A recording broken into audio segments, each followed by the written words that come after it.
and welcome to my morning report chart analysis videos with me, Richard Perry, market analyst at Hantec Markets on Thursday, 2nd of November. We've got a lot going on in the markets today that could impact on sentiment, but just initially there's a slight amount of dollar correction that's filtering through, and that's coming as treasury yields have just dropped away slightly. Now this sort of drop away in treasury yields has come on just ahead of the announcement that Donald Trump is likely to confirm that Jerome Powell will be the next Fed chair. Now, Jerome Powell is slightly the less hawkish view of the market, and subsequently the dollar is weakened slightly, and the treasury yields are off a little bit. And it'll be interesting to see how the market reacts when the announcement is made at 3 o'clock today. But in front of that, you've got the announcement, or the delayed announcement, I should say, of tax reform. The tax reform bill that the Republicans have been putting together is set to be announced early in the US session. So that is certainly going to have an impact, and the markets, I think, could be moving strongly on the back of that. What we are seeing is a very slight move lower, although the dollar has recovered from earlier moves to the downside today. We had the FOMC last night. Basically nothing came out of that FOMC meeting that we didn't already know, and the markets have pretty much just brushed it off and looking towards December now for when they believe the next rate hike will be. Another key factor we've got to look forward to today is on sterling, which is the Bank of England, which is expected to hike interest rates at 12 o'clock UK time today.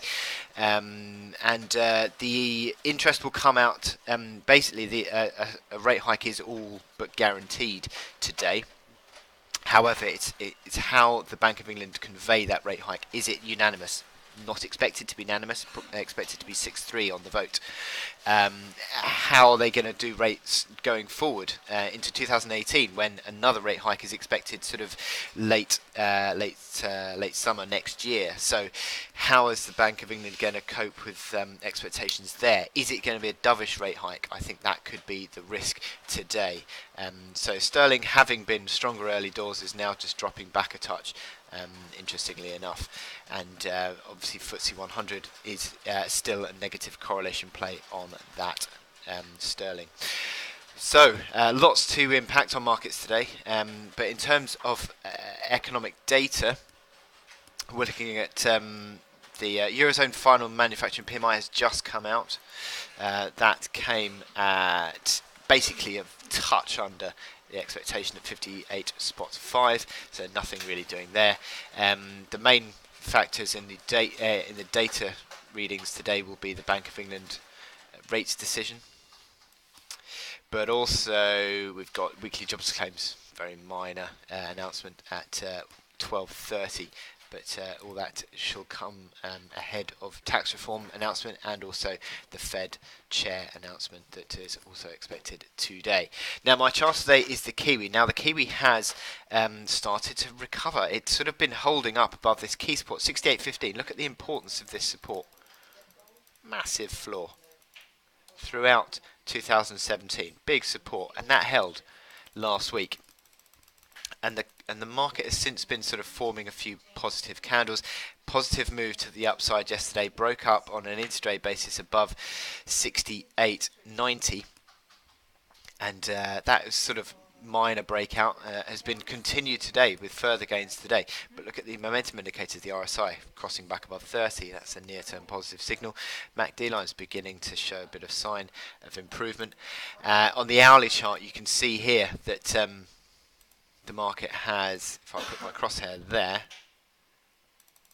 started to, that's around 68.80, started to use that old resistance of 68.80, 68.90 as the basis of support, having broken out. So that'll be an important support. And you look at the moving averages, it's trading above all these moving averages now. The momentum indicators, RSI, finding sort of buyers coming back in around the 40 level, going up towards 70. MACD lines holding up above neutral.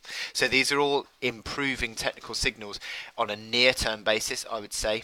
And I stress that near term. You can see that there's a pivot around 70 big figure which was from sort of mid-late October, which the market could easily come back to now, and that will be an important initial resistance. But you can see here that there is a downtrend in play. That downtrend comes in around 70.50. So there is certainly the prospect of a technical rally going on here on the Kiwi. Similar, I suppose, to the one you saw in mid-October, where you saw a few positive candles strung in a row as the market unwound the oversold position.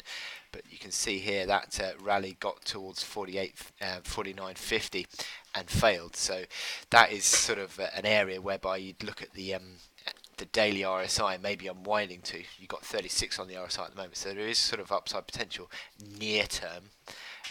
But as to how much further it goes beyond that remains to be seen. But I would still be using these near-term technical rallies as a chance to sort of sell, because I think there's going to be sort of further pressure to the downside in this medium-term sort of outlook, which remains under pressure. I think further pressure back towards 68.15 in due course. However, near-term, you could see a technical rally towards maybe 70 big figure on this chart. So with that in mind, I wish you good luck in your trading today, and I will speak to you later. Thank you.